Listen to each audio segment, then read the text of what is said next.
BJP ने अपनी छठी list जारी कर दी है। 91 उम्मीदवारों के नाम घोषित कर दिए हैं। पूर्वांचल से ये नाम है सिद्धार्थनाथ सिंह, इनको इलाहाबाद वेस्ट से टिकट दिया गया है। ये सिटिंग विधायक हैं वहां के, यानी दोबारा बीजेपी ने सिद्धार्थनाथ सिंह को मौका दिया है।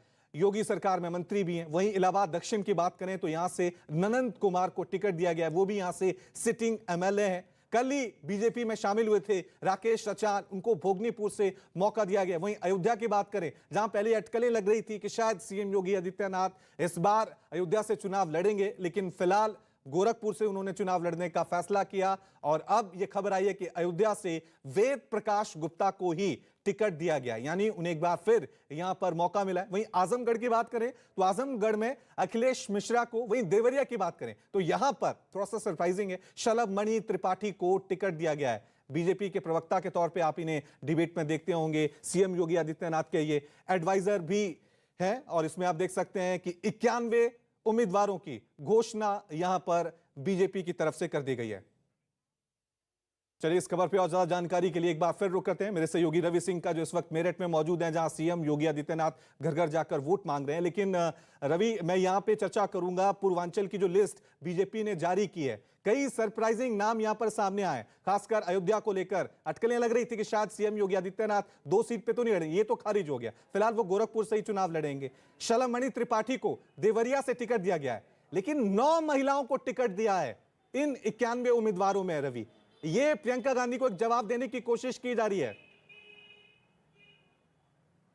देखिए, महिलाओं की जहां तक बात है कि लोकसभा चुनाव में भी जब पिछले लोकसभा के चुनाव हुए थे उसमें भी महिलाओं को तवज्जो दी गई थी, क्योंकि विधानसभा चुनाव में एक तरफ अगर हम रालोद की बात करें, जयंत चौधरी की पार्टी की, या फिर सपा की अखिलेश यादव, दूसरी तरफ कांग्रेस क्योंकि लगातार वहां पर चेहरा बनी हुई है प्रियंका गांधी। आपने भी जिक्र किया, महिला हूं, लड़की हूं, लड़ सकती हूं, लगातार उनका एक नारा भी है और इस नारे के साथ में वो बढ़ रही हैं, तो एक जवाब के तौर पर भी कहा जा सकता है। और दूसरी बात, महिलाओं को टिकट देने को लेकर लगातार पार्टियों से ये बाद में पूछा भी जाता है कि आपने कितनी महिलाओं को अपना उम्मीदवार बनाया है। तो एक तरीके से ये भी है कि 403 सीटें हैं, तो कम से कम महिलाओं को भी हिस्सेदारी, उनकी भागीदारी हो। और यही वजह है कि चाहे अयोध्या की बात है, देवरिया की भी बात, आपने शलभमणि त्रिपाठी को देने की बात की है, उससे पहले 5 साल तक लगातार वो टीवी स्क्रीन पर भी नजर आए, एज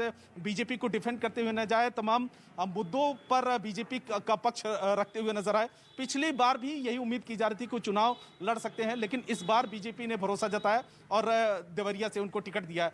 और दूसरी बात यह है कि मुख्यमंत्री योगी आदित्यनाथ के लिए शुरुआती दौर, शुरुआत में ये आ रहा था कि अयोध्या से चुनाव लड़ सकते हैं या गोरखपुर से, लेकिन वो पहले ही क्लियर हो चुका था, क्योंकि अयोध्या से लिए इसलिए अटकलें लग रही थी क्योंकि राम मंदिर के निर्माण की शुरुआत हुई थी। तो बहुत ज्यादा सरप्राइजिंग तो नहीं कह सकते हैं, लेकिन महिलाओं के लिए उम्मीद था कि महिलाओं को इस बार टिकट जरूर दिया जाएगा, उनको तवज्जो दी जाएगी और उसी के संदर्भ में इस पूरी लिस्ट को देखा जा सकता है। और क्योंकि रवि, हम देख रहे हैं जहां जहां मुख्यमंत्री Yogi Adityanath door to door campaign कर रहे हैं, वहां पे आप जा रहे हैं।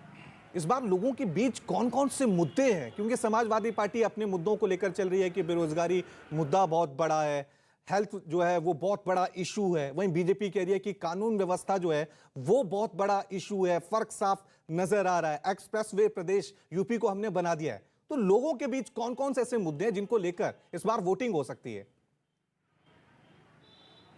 देखिए, पश्चिमी उत्तर प्रदेश या फिर पूर्वी उत्तर प्रदेश के अलग अलग मुद्दे हैं। अगर पश्चिमी उत्तर प्रदेश की बात करें तो एक गन्ना बहुत बड़ा मुद्दा रहा है, किसान आंदोलन भी बड़ा मुद्दा रहा है, लेकिन बीजेपी दूसरी तरफ लॉ एंड ऑर्डर की बात कर रही है, क्योंकि पश्चिमी उत्तर प्रदेश में आपको याद होगा कि तमाम ऐसे यहाँ पर दंगे भी हुए थे। 2013 में भी मुजफ्फरनगर, कैराना और ऐसे भी मेरठ में भी कई बार इस तरीके की मामले सामने आते रहे हैं।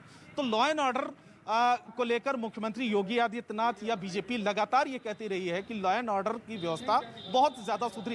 एक बार थोड़ा सा लोगों से ही बात करते हैं, यहाँ पर मुद्दा क्या मानते हैं आप? यहाँ पर मुद्दा कानून व्यवस्था का है, जो योगी जी के आने से सुधार हुआ है। हाँ।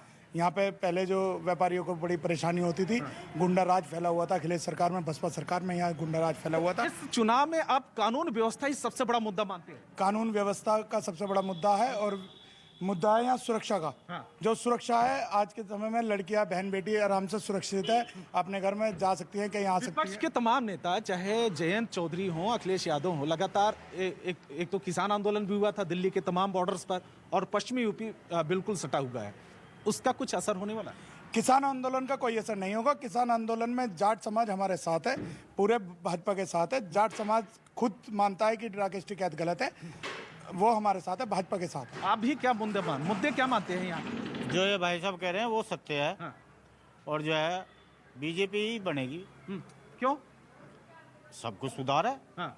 क्या नहीं है। जो है कानून व्यवस्था, गुंडा राज वो सभी खत्म है और अमन चैन की जीवन जी रहे हैं सब। देखिए, लॉ एंड ऑर्डर सबसे बड़ा एक बहुत बड़ा मुद्दा है और बीजेपी लगातार इसी बात को लेकर जिक्र भी कर रही है, इस मुद्दे को उठा भी रही है कि पिछले 5 साल में बहुत ज्यादा सुधार हुआ, चाहे पश्चिमी उत्तर प्रदेश में की बात की जाए या फिर पूर्वी उत्तर प्रदेश की बात की जाए, क्योंकि सबसे पहले पश्चिमी उत्तर प्रदेश में है, तो इसलिए टारगेट और सबसे पहले लक्ष्य यही का है कि कम से कम साधने की 10 तारीख को जब वोटिंग होगी तो जनता के मन में इस बात को लेकर हो, जब वोटर्स मतदान बूथ पर जाए तो कम से कम उसके दिमाग में हो कि 5 साल पहले की स्थिति क्या थी, लॉ एंड ऑर्डर की व्यवस्था क्या थी और 5 साल के बाद अब क्या हो रही है।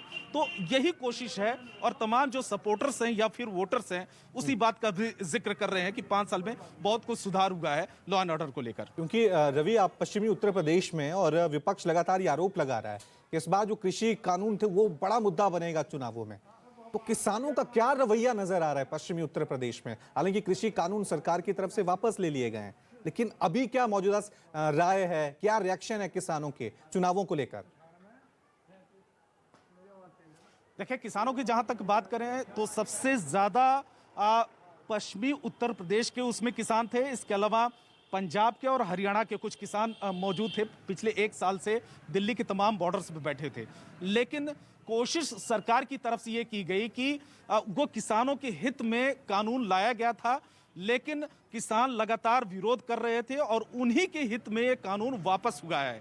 तो कहीं न कहीं दिमाग में और उनके जहन में इस बात को लेकर जरूर होगा बैठा है कि सरकार ने हमारी मांगों को माना है और कम से कम जो चीज किसान लगातार विरोध प्रदर्शन कर रहे थे उस पर सरकार ने अपने फैसलों को वापस लिया है।